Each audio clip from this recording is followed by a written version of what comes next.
अब जैसे हम किसी को हाथ दिखाते हैं तो हमारी रेखा, हमारे हाथ की रेखा उसको हम कंट्रोल कर सकते हैं। शिक्षा के बल पर हम अपना भविष्य बदल सकते हैं। ऐसी हाथ में कोई रेखा नहीं है कि जो कोई भी आके हमारा भविष्य बता जाएगा और वो हमारे साथ होगा। नहीं, अपने घर के जो बड़े पुरुष हैं उनकी बात पे नहीं भरोसा करती है, ऐसा क्यों?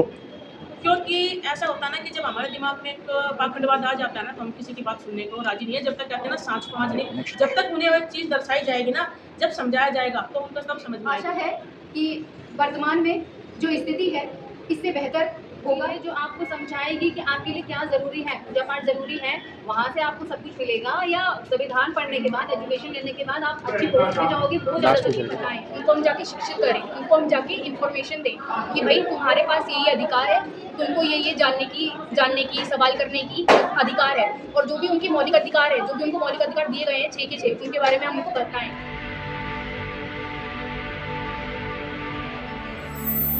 जो महिलाएं हैं, क्या उनकी प्रोग्रेस हुई है आज़ादी से अब तक? क्या कहना चाहेंगे इस पूरे मामले में? देखिए सर, जैसे कि आज अंतर्राष्ट्रीय महिला दिवस है, तो जैसे दलित समाज में क्या होता है कि जानकारी के अभाव है बहुत ज़्यादा, क्योंकि अंधविश्वास और पाखंडवाद में हमारी महिला इतनी ग्रस्त है कि वो चाहकर भी उन तक ये जानकारी नहीं पहुंच पा रही कि अंतर्राष्ट्रीय महिला दिवस भी कोई कार्यक्रम है।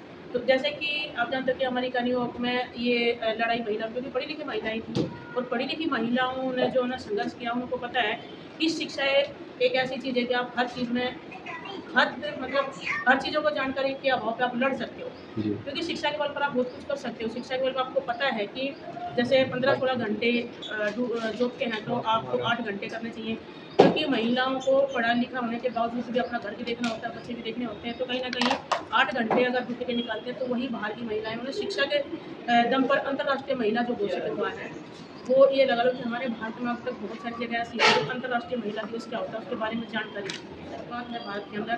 तो भारत के अंदर कुछ वर्ग ऐसा है कि जो अंतर्राष्ट्रीय महिला दिवस के बारे में जानता है, जैसे और कुछ दलित वर्ग या कुछ ऐसी जगह है जहाँ महिलाएं पढ़ी लिखी नहीं है, जो कि अंधविश्वास में लीन है, उनकी भी मैं गलती नहीं मानूंगी सॉरी, क्योंकि उन तक ये जानकारी नहीं पहुंच पा रही है कि हमारे महापुरुषों ने हमारे लिए क्या हक अधिकार दिए हैं। जैसे कि एक हमने भी, क्योंकि हम भी अगर इतनी जानकारी नहीं जुटाते तो शायद हम भी यहाँ अध्यक्ष बन के नहीं बैठते, और इस मंच से आज हम जो बता रहे हैं वो नहीं बता पाते, क्योंकि इंसान को सबसे पहले अपना इतिहास जानना चाहिए। क्योंकि जो इतिहास जानेगा ना, इतिहास पढ़ोगे तो जानोगे। जब कहते हैं ना कि महिलाओं को भारत के अंदर अंधविश्वास और पाखंडवाद में इतना डराया गया है कि वो डर उनको इतना हो गया है कि वो उस डर से बाहर नहीं निकल पाते। और जैसे कि बोला कि जैसे जानते हैं कि हमारे महापुरुषों ने जो लड़ाई लड़ी शिक्षा की, तो वो एक समय था स्टैम्प टैक्स कि कपड़े पहनने का अधिकार नहीं था, अच्छा खाना खाने का अधिकार नहीं था। तो बहुत सारी महापुरुषों ने ऐसी बुकें लिखी है जो उन महिलाओं तक पहुँचनी चाहिए, लेकिन शासक वर्ग इतना चालाक है कि उन तक वो जानकारी पहुँचने नहीं दे रहा। क्यों? क्योंकि अगर वो जानकारी उनको मिल गई तो उनके जो भंडार भर रहे हैं, जो पाखंडवाद से जो उनकी दुकानें चल रही हैं, वो फिर कैसे चलेंगी? क्योंकि महिलाओं को जानकारी अगर मिल गई तो फिर वो पाखंडवाद में क्यों जाएंगी? अपने इतिहास को जानेंगे, अपने बच्चों को शिक्षित करेंगी, खुद उस चीज़ से बाहर आएंगी कि ये सब एक मिथ्या है, कुछ नहीं है। आप देखते हो कि हर जगह कहते हैं ना कि साइंस एक ऐसी चीज़ है कि साइंस से आप कुछ भी कर सकते हो। बहुत जगह ऐसी है कि आप देख रहे होंगे कि उपलों में थोड़ा सा मतलब इसके से दिखाते हैं कि अग्नि, कुछ मंत्र बोलते हैं ऐसे, उसमें जो है ना अग्नि प्रज्वल कर देते हैं, क्योंकि ये भी एक साइंस है। क्योंकि जब हमारे लोग पढ़ेंगे लिखेंगे नहीं, साइंस तक कैसे पहुँचेंगे? और वो उन्हीं का ये जो साइंस के जरिए वो लोगों को भ्रमित करते हैं। तो आज ये जो मैं धन्यवाद करती हूँ, मतलब सलाम करती हूँ टीचरों को जो उस पाखंडवाद से स्कूलों में उस मतलब पर्दाफाश कर रहे हैं उन केमिकल के जरिए कि ये जैसे दूध रखते हैं कि बर्फ़ के ऊपर दूध रखा है, वो उबल रहा है।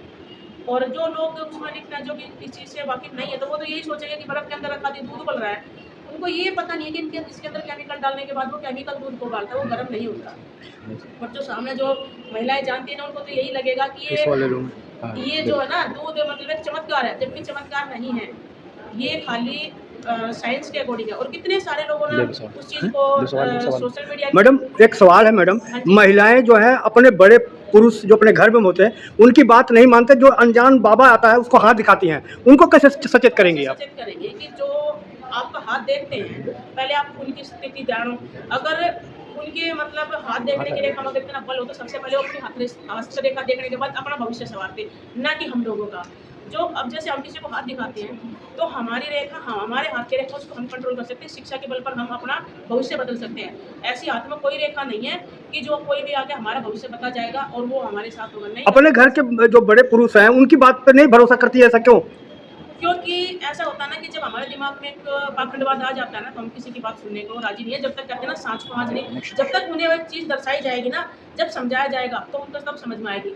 उनको समझाने का तरीका है कि उनसे सीधा सवाल करा जाए कि आप एक बात बताओ, एक कोई भी पंडित एक तोता लेकर गली में घूम रहा है, तन पे लुंगी है, कपड़े ढंग से नहीं है, जब वो अपना भविष्य नहीं संभाल सकता तो तुम लोगों का भविष्य कैसे संभाल? घरों में नमक मिर्च जो टांग देते हैं, घर में बढ़िया से टाइल का मकान बनाएंगे, उसमें नमक और मिर्च टांगेंगे, जूता टांग देंगे, नजर न लगे, उसको कैसे आप दूर करेंगे?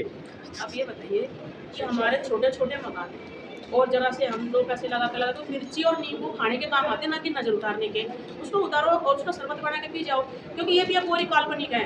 क्योंकि कहीं ना कहीं देखिए नींबू मिर्ची सब बेचने वाले वही हैं, बढ़िया हैं, और बढ़िया अपने हिसाब से इतनी कुरीतियां पैदा करेंगे कि आपके समझ में भी नहीं आएगा, उनकी दुकान चलती रहेगी और हम सब जो है ना बेवकूफ़ बने रहेंगे।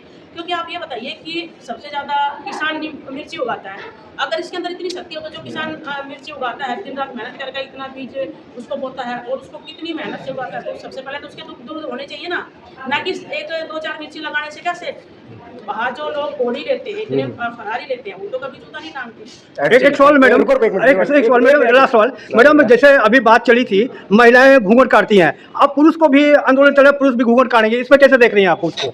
देखिए कहने को तो कुछ भी कह सकते हैं, लेकिन ये घूंघट पड़ता हमें नहीं पता किस कारण थी, क्योंकि ये भी हो सकता है। देखिए कि जब हमारी माताओं बहनों के साथ, हमारी माता और बहनों के साथ जब चलते छेड़खानी करते हैं, तो हो सकता है कि पहले ठाकुर ब्राह्मणों की महिलाएं मुँह ढक के चलती थी, तो यही कारण था कि जब हमारी बहन बेटियां मुँह ढक के चलेंगी तो शायद कोई छेड़खानी ना करे। एक ये कारण हो सकता है जहाँ तक हमारी समझ है, नहीं तो मुँह ढकने की अच्छी कोई प्रथा नहीं। आप देखो कि कितने भी आप वैसे तो काल्पनिक का चाहे रामायण और महाभारत, इसमें आपको किसी ने मुँह ढके हुए देखा है?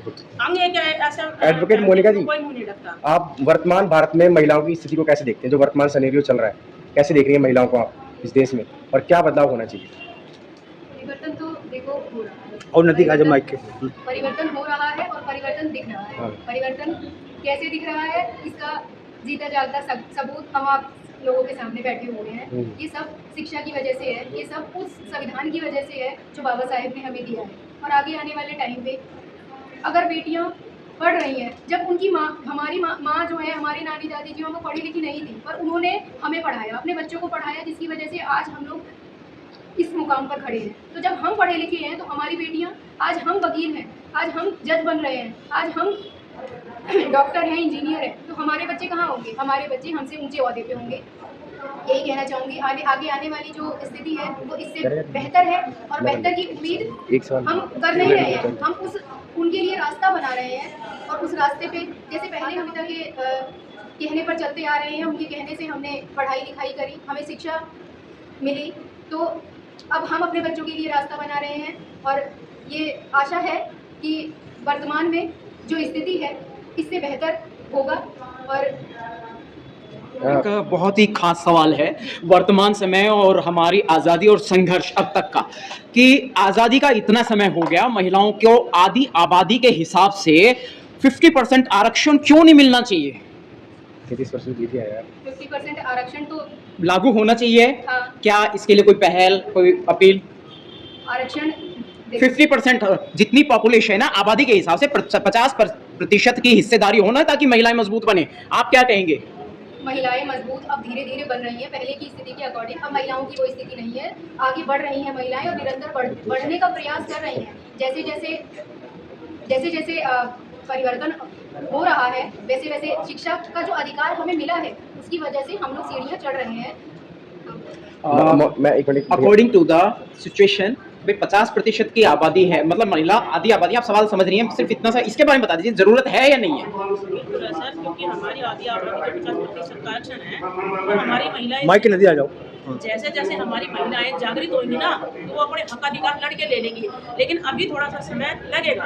कुछ हमारी महिलाएं जागृत हैं, वो आगे आ रही हैं, और हम जो जागृत हो रहे हैं, हम चाहते हैं कि हमारी समस्त नारी महिलाओं को, चाहे वो दलित समाज से हो, हमारे मूल निवासी, कहते हैं ना, मूल निवासी समाज की महिलाओं को जगा रही हैं। और एक दिन ऐसा आएगा कि हम अपना हक लड़के लेंगे, क्योंकि हक लड़के मिलता है, आसानी से नहीं। दीपा मैम, जो वर्तमान सरकार नारा दे रही है बेटी बचाओ बेटी पढ़ाओ, क्या लग रहा है आपको वो पूरी तरीके से सार्थक सिद्ध हो रहा है या कुछ और है?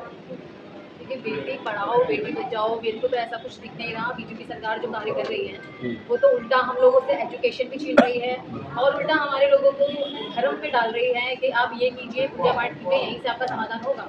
लेकिन जैसे जैसे हमारी महिलाएं पढ़ रही हैं, आगे बढ़ रही हैं, वो सोच रही हैं कि समझ रही हैं कि हमारे लिए क्या सही है क्या गलत है। एजुकेशन आपको समझाएगी कि आपके लिए क्या ज़रूरी है, पूजा पाठ ज़रूरी है, वहाँ से आपको सब कुछ मिलेगा, या संविधान पढ़ने के बाद, एजुकेशन लेने के बाद आप अच्छी पोस्ट पे जाओगे, वो ज़्यादा ज़रूरी है। तो इसलिए सभी महिलाओं के लिए एजुकेशन होती है। बीजेपी सरकार उसमें मेरे ख्याल से बिल्कुल निकम्मी साबित हुई है अभी तक। सुनीता मैम, अभी बीएसएनएस ने महिला प्रचारकों का मतलब महिला प्रचारक भी बना रही हैं, तो किस तरीके से बनाएंगे आप, क्या भूमिका रहेगी और किस तरीके से महिलाओं को समझाएंगे आप तमाम चीज़ें संगठन को लेकर? देखिए, संगठन को लेकर के पहली बात तो हमें संगठन जो समझाना है वो हमारे दिमाग में ऐसे आती है, तो हम भी उसी तरीके से महिलाओं को जागरूक करेंगे कि आपको हक कहाँ से मिलेंगे।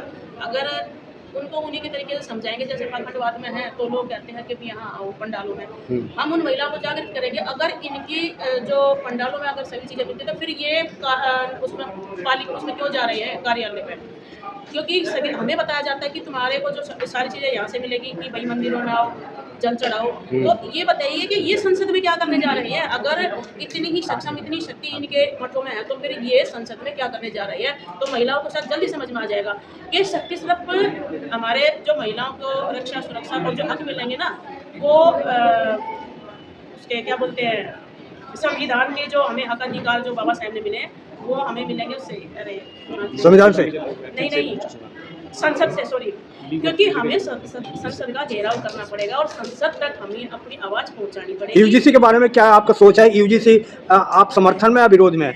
देखिए, यूजीसी का अभी कुछ पता नहीं है, अभी क्या है क्या नहीं है ये तो किसी को नहीं पता है, क्योंकि जुमले फेंकने में इतनी सारी चीज़ें हैं, हमें नहीं पता कि ये लागू होगा या नहीं होगा। यूजीसी के भी बहुत सारी चीज़ें ऐसी आई हैं कि आप वो सिर्फ किताबों में लिखी गई हैं, लागू कुछ भी नहीं हुआ है। वो जब तक कोई चीज़ें लागू नहीं हो जाती और पब्लिक में नहीं आ जाती, जब तक हम किसी चीज़ का मतलब यकीन नहीं कर सकते। आप समझ सकते हो कि सरकार ने बहुत सारी चीज़ें ऐसी मतलब एक फेक तरीके से कहते हैं ना, जुमले की तरह सिर्फ पब्लिक में फैलाई हैं, और एक भी ऐसी चीज़ें लागू नहीं हुई है जिस पर हम गर्व कर सकते हैं कि सरकार ने हमारे लिए ये चीज़ें लागू की है। सब अभी तक जुमले हैं। ये यूजीसी भी एक लड़ाने का तरीका है और कुछ नहीं है, क्योंकि ये सिर्फ कागजों में ही है। बाकी क्योंकि आप देखो ना कि सवर्ण और गरीबों, क्योंकि ये आपस में लड़ाने का तरीका है। आप देखो, पत्रकार हो, मेरे से ज़्यादा आप लोग जानते हो, आप हर जगह जाते हो और हर चीज़ें नोट करते हो, तो आप लोग ये बताइए कि जितनी भी चीज़ें सरकार ने लागू की है, क्या ये लागू हुई है? कुछ भी लागू नहीं हुआ, सिर्फ ये उनके डॉक्यूमेंट्स में लागू हुआ है और कोई भी चीज़ सरकार ने अभी तक नहीं की है, सिर्फ जुमला है। बहुजन महिलाओं को उस तरीके से लॉ का मतलब इन्फॉर्मेशन नहीं है, उनको लॉ के कानून की जानकारी नहीं है, तो आपके हिसाब से क्या होना चाहिए जिससे कि कानून की जानकारी भी उनको हो, क्योंकि आप एक एडवोकेट हैं? मेरे तरीके से, मेरे आधार से, अगर सबसे पहले जो इम्प्लीमेंटेशन होगा वो सबसे पहले ग्रास रूट लेवल पे होगा। ग्रास रूट सबसे पहले जो भी गांव की महिलाएं हों, जो भी झुग्गी झोपड़ी की महिलाएं हों, उनको हम जाके बताएं, उनको हम जाके शिक्षित करें, उनको हम जाके इन्फॉर्मेशन दें कि भाई तुम्हारे पास ये अधिकार है, तुमको ये जानने की सवाल करने की अधिकार है।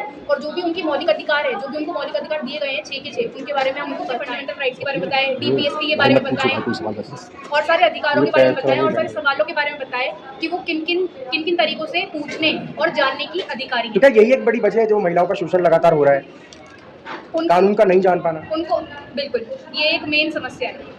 जब वो कानून को ही नहीं जान पाएंगी, जब वो अपने अधिकारों को नहीं जान पाएंगी, जब वो ये जान ही नहीं पाएंगी कि उनको किस तरीके से सवाल करना है, किससे सवाल करना है, कैसे अपनी समस्याओं का हल लेना है, तो ये एक हमेशा ज़िंदगी भर में समस्या रहेगी। चलिए, शुक्रिया।